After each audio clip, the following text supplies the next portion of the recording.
Boa noite a todos, eu me chamo João Gabriel e vou estar dando início à apresentação do trabalho que eu realizei em conjunto com o Márcio Henrique. Pois bem, a bandeira que vocês estão vendo aí na tela é a bandeira da República Cisplatina.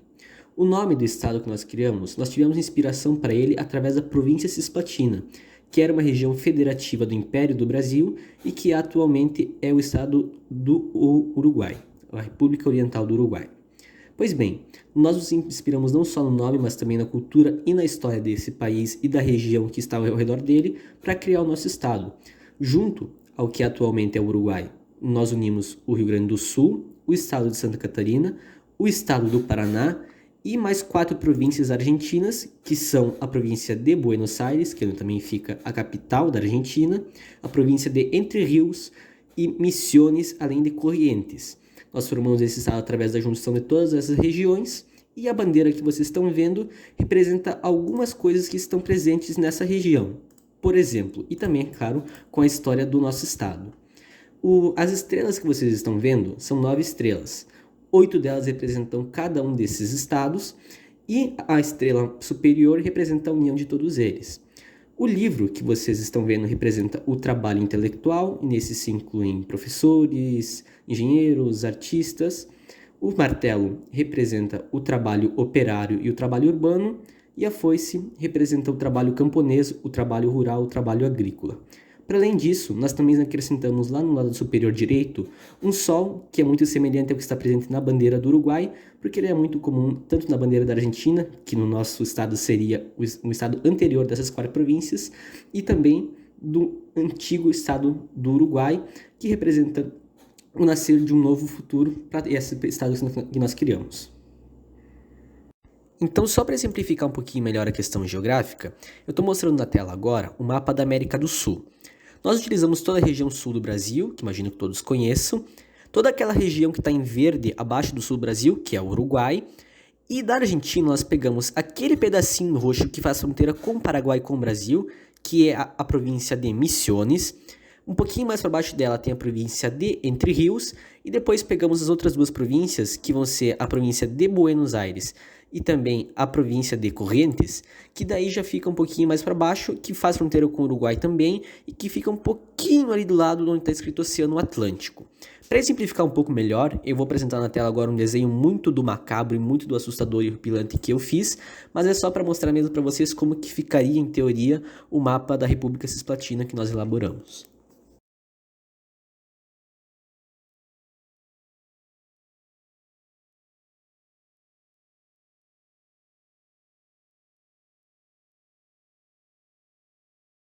Após as eleições de 2009 no Uruguai, o país sofreu uma radicalização com a tomada de poder do candidato Fernando Pereira Cosec, candidato pela Frente Ampla. O país começou a adotar medidas de governo características de esquerda, alterando as leis e melhorando a qualidade de vida para todos os cidadãos.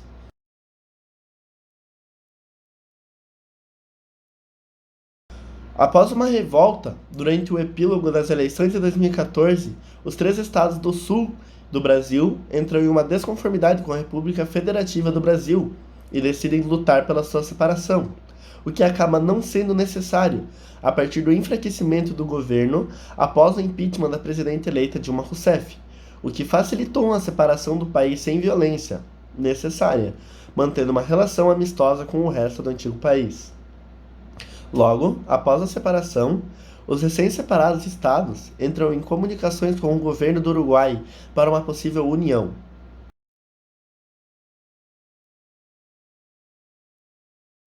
Após os escândalos de corrupção do governo Kirchner e a intervenção externa no governo argentino no ano de 2015, se deu início a uma sangrenta guerra civil que foi resolvida apenas em 2018. Contudo, 4 províncias argentinas, Misiones, Corrientes, Entre Rios e Buenos Aires, buscam auxílio junto ao Uruguai em tempos de necessidade e concordam em uma união de territórios, algo que houve uma tentativa inexitosa de interferência por parte da ONU em evitar. Então, as 4 províncias se juntam ao Uruguai e aos 3 estados separados do Brasil, Santa Catarina, Rio Grande do Sul e Paraná, e formam a República Popular Cisplatina, com viés de esquerda e com o governo democraticamente eleito.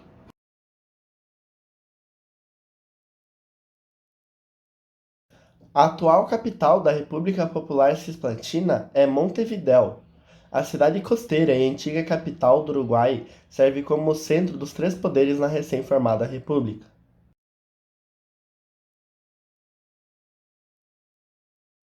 As línguas oficiais da República Popular Cisplatina são o espanhol e o português, que são as línguas que compunham os territórios presentes na República antes de sua formação.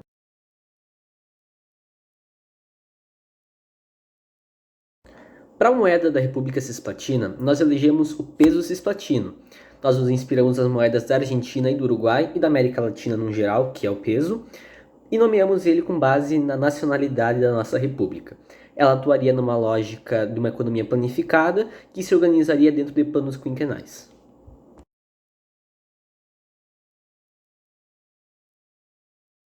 A população, por sua vez, ia ser composta, e para calcular ela nós utilizamos as populações atuais tanto dos estados quanto do Uruguai quanto das províncias. Chegamos à conclusão de aproximadamente 53 milhões, para ser mais preciso, deu 52 milhões 983 mil pessoas aproximadamente.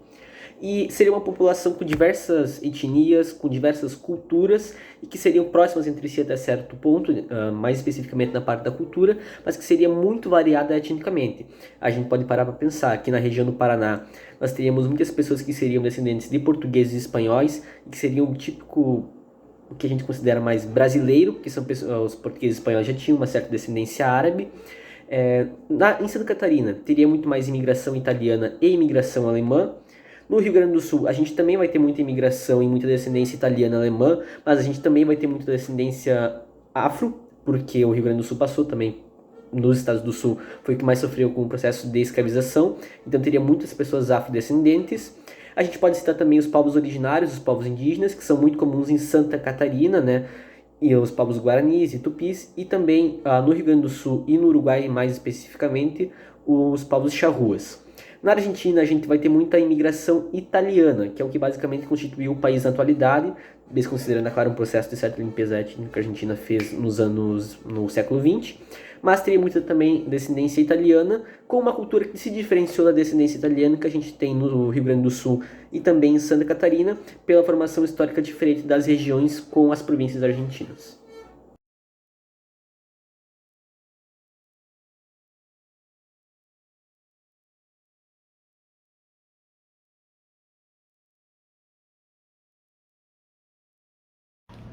A forma de governo na República Popular Cisplatina é a República, onde, a partir das eleições diretas, o povo escolhe os seus representantes. A duração do mandato é de 5 anos e o representante pode ser reeleito sempre que se candidatar, sendo necessário a falta de uma reeleição para a saída do cargo. Vale também acrescentar que o chefe de Estado mantém o poder executivo, sendo também o chefe de governo.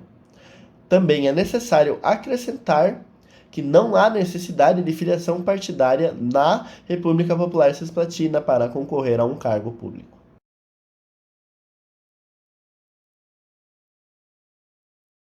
Como forma de governo, nós elegemos a federação. Dentro do nosso estado, então, nós manteríamos 8 federações, seriam elas Paraná, Santa Catarina, Rio Grande do Sul. Uruguai, por ter uma população pequena e ser uma região também não muito grande, manteríamos com uma só federação, e somaria a elas as 4 províncias antigamente argentinas, que seriam justamente a província de Corrientes, a província de Buenos Aires, a província de Entre Rios e a província de Misiones. Assim a gente conseguiria preservar as diferenças culturais, daríamos autonomia administrativa a essas regiões, mas também não deixaríamos de submeter ela a um poder central em caso de necessidade.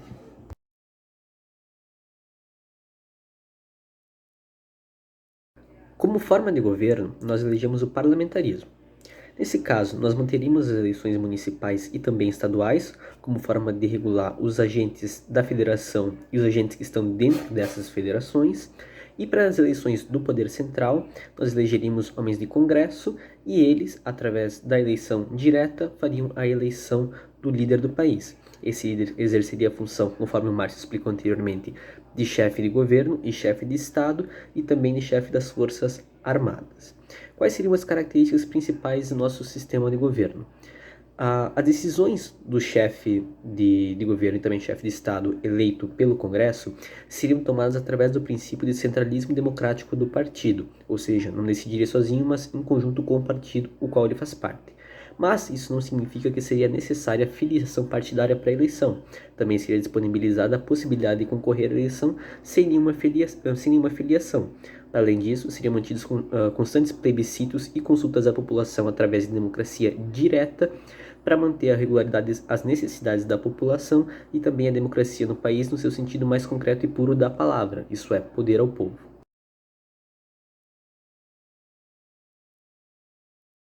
O regime na República Popular Cisplatina é democrático, onde são feitas eleições democráticas e diretas, como voto via urna eletrônica e secreto a cada 5 anos. Os eleitores escolhem representantes municipais, regionais e federais que tomarão as decisões do governo pela próxima meia década.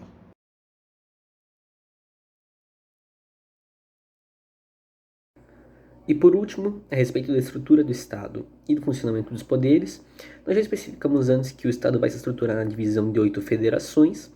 Já os poderes, nós vamos ter o judiciário, que vai atuar num setor à parte, e por se tratar de um regime parlamentarista, o poder executivo e o legislativo acabam parcialmente se fundindo. Isso é, as pessoas que fazem as leis acabam também aplicando elas até certo ponto.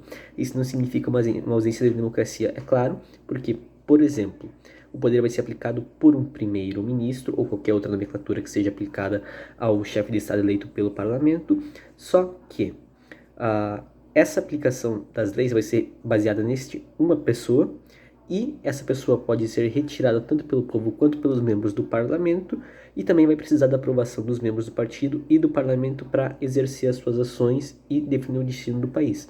Dessa forma não se implica uma autocracia. E então logo, havendo a separação do judiciário, o poder do Congresso vai acabar legislando, e através da eleição do primeiro-ministro, ou o nome que se dê a esse chefe de governo, chefe de Estado, vai ser também exercido o poder executivo.